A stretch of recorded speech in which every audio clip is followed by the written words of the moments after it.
नमस्कार, इस खास बुलेटिन में आपका स्वागत है। मैं हूं रुचि शर्मा। आइए डालते हैं एक नजर हेडलाइंस पर। फेड मीटिंग से पहले क्रिप्टो करेंसी में दिखी गिरावट, $20,000 से ऊपर रहा बिटकॉइन। eToro ने $10 बिलियन के SPAC डील को किया रद्द, ट्रांजैक्शन का इम्प्रैक्टिकेबल होना है वजह। सेल्सियस ने D5 एक्सचेंज मेकर को किया $183 मिलियन का भुगतान, कोलैटरल किया प्राप्त।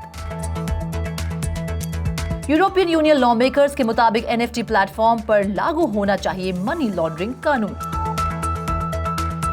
कोर्स साइंटिफिक ने जून में $167 मिलियन में बेचे 7,000 से ज्यादा bitcoin.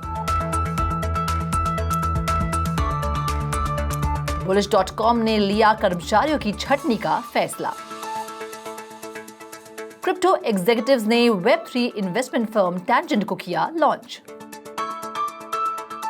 Lamborghini back GT racing team NFTs के इस्तेमाल से कार के पार्ट्स को करेगी प्रमाणित।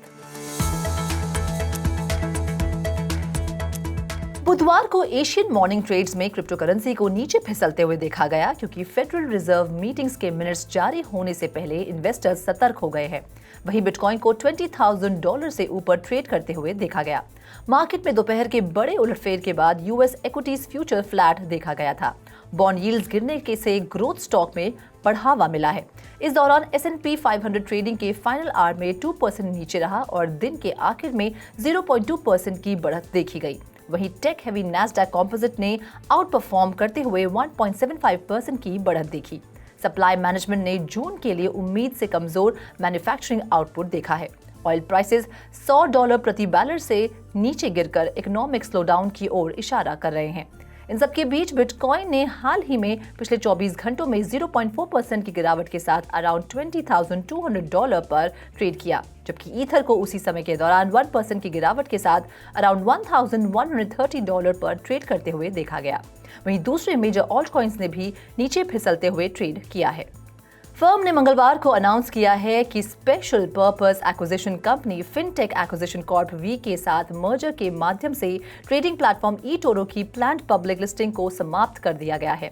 कंपनीज ने कहा है कि जब पिछले साल मार्च में मर्जर का प्रस्ताव रखा गया था, तब क्लोजिंग कंडीशंस को पूरा नहीं किया गया था। ऐसे में जब पहली बार सहमति हुई, तब मर्जर को $10.4 बिलियन की एक कंबाइंड एंटिटी बनाने के लिए सेट किया गया था, लगभग $9.6 बिलियन के eToro के लिए, जो एक इम्प्लाइड एंटरप्राइज वैल्यू को दर्शाता है। विनटेक वी के चेयरमैन बेत्सी कोहन के अनुसार किसी भी पार्टी के कंट्रोल से बाहर की कंडीशंस के कारण ट्रांजैक्शन को इम्प्रैक्टिकल बना दिया गया है। क्योंकि डिसीजन म्यूचुअली लिया गया था, इस वजह से किसी भी पार्टी को टर्मिनेशन फीस का भुगतान नहीं करना पड़ा है। सेल्सियस क्रिप्टो लेंडर, जिसने विड्रॉल्स को रोक दिया है और रिपोर्टेडली लिक्विडिटी क्राइसिस को दूर करने के लिए जॉब्स में कटौती कर रहा है, वह बिटकॉइन इक्विवेलेंट टोकन्स को वापस पाने के लिए सबसे डिसेंट्रलाइज्ड फाइनेंस प्रोटोकॉल में से एक पर एग्रेसिवली रीपेइंग डेट चुका रहा है। सेल्सियस ने 1 जुलाई से मेकर को अपने कोलैटरलाइज्ड डेट में से $183 मिलियन का भुगतान किया है। बता दें कि मेकर सबसे बड़े डिसेंट्रलाइज्ड लेंडिंग प्लेटफॉर्म्स में से एक है। मेकर प्रोटोकॉल के नेटिव स्टेबल कॉइन डाई में डेट को रीपे किया गया था। डेटा से पता चलता है कि ट्रांजैक्शन के रिजल्ट में न सिर्फ डेट की एक्सटिंग्विशमेंट हुई है, बल्कि $40 मिलियन के 2000 रैप्ड बिटकॉइन के मेकर की रिलीज हुई, जिसे कोलैटरल के रूप में पोस्ट किया गया था। सेल्सियस पर अभी भी मेकर को 41 मिलियन डाई या लगभग $41 मिलियन का लोन देना बाकी है, लेकिन इसमें लगभग 22,000 रैप्ड बिटकॉइन के लोन्स के लिए पोस्ट किया गया है। यूरोपियन पार्लियामेंट ने 4 जुलाई को पब्लिश लेजिस्लेशन में प्रपोज अमेंडमेंट्स में कहा है कि non fungible token trading platform को European Union anti money laundering laws के अधीन बनाया जाना चाहिए। ग्रीन पार्टी के लॉ मेकर्स और सोशलिस्ट रिप्रेजेंटेटिव्स ने भी मनी लॉन्ड्रिंग पर प्रपोज्ड रेगुलेशन के तहत सेल्फ मैनेज्ड क्रिप्टो वॉलेट्स और डिसेंट्रलाइज्ड फाइनेंस को शामिल करने का फेवर किया है। पिछले हफ्ते ब्लॉक ने नए लॉज पर अस्थायी रूप से सहमति व्यक्त की, जिन्हें markets in crypto asset regulation के रूप में जाना जाता है, जो क्रिप्टो कंपनियों को लाइसेंस देगा और ट्रांजैक्शन पर पहचान की जांच करेगा।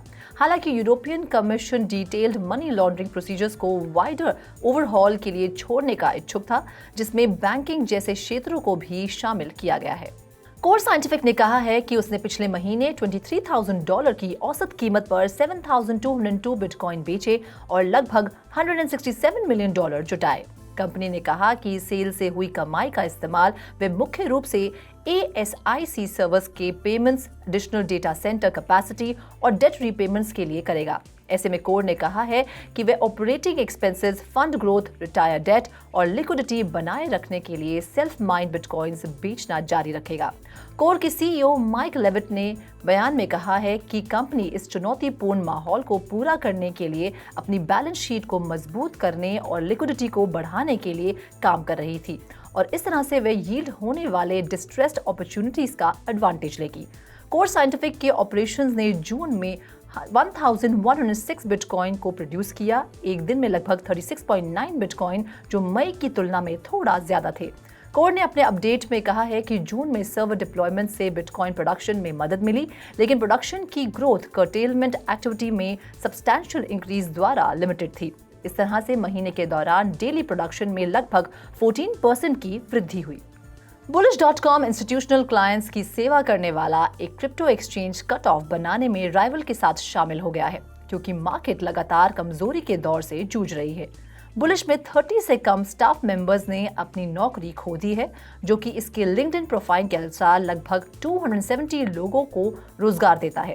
कंपनी के एक स्पोक्सपर्सन ने कहा कि बुलिश प्रोडक्ट इंजीनियरिंग और अन्य स्ट्रेटेजिक रोल के लिए एक्टिवली हायर करना जारी रखेगा, क्योंकि वे अपनी बिजनेस स्ट्रैटेजी डेवलप करना जारी रखे हुए हैं।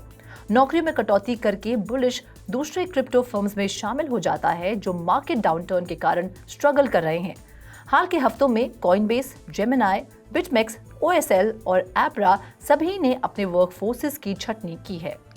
जेसन चोई और डेरिल वैंग एशिया में 2 मेजर इन्वेस्टमेंट फर्म्स के 2 farmer crypto executives Web3 projects को सपोर्ट करने के लिए अपना खुद का फंड लॉन्च कर रहे हैं। कंपनी की वेबसाइट से जुड़े चोई के ट्विटर पर इस खबर की अनाउंसमेंट की गई। टेंजेंट प्रोप्राइटरी कैपिटल के एक अनडिस्क्लोज्ड स्मॉल पूल का उपयोग करके हर एक क्वार्टर में 3 से 5 अर्ली स्टेज क्रिप्टो प्रोजेक्ट्स के साथ काम करेगा। फर्म आउटसाइड फंडिंग स्वीकार नहीं करेगी या मैनेजमेंट फीस नहीं लेगी। चोई पहले स्पार्टन कैपिटल में जनरल पार्टनर थे और वैंग पहले सिंगापुर में डी फाइनेंस कैपिटल में प्रिंसिपल थी। टेंजेंट सिलेक्टेड प्रोजेक्ट्स को सपोर्ट और एडवाइस प्रोवाइड करने के गोल के साथ फंड में मेंटर्स के रूप में सर्व करने के लिए डिसेंट्रलाइज्ड फाइनेंस में इन्फ्लुएंशियल लोगों को भी टैप कर रहा है।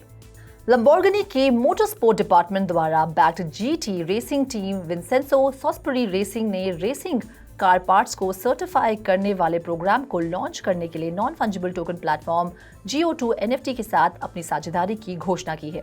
एक घोषणा में VSR के फॉर्मर रेसिंग चैंपियन विंसेंजो सॉस्पेरी ने मेंशन किया है कि उनकी टीम GO2 NFT और ब्लॉकचेन प्लेटफॉर्म स्की नेटवर्क के साथ अपनी रेस कार्स के लिए NFT सर्टिफिकेशन को बिल्ड करेगी। ये उन्हें कार के पार्ट्स की क्वालिटी को मॉनिटर और सुनिश्चित करने की अनुमति देगा। कार के पार्ट्स के अलावा VSR ऑफिशियल्स मर्चेंडाइज और इसके दूसरे प्रोडक्ट्स को भी शामिल करने के लिए NFT सर्टिफिकेशन प्रोग्राम को एक्सपैंड करना चाहते हैं। इस खास बुलेटिन में फिलहाल इतना ही। आप देखते रहिए क्रिप्टो टीवी।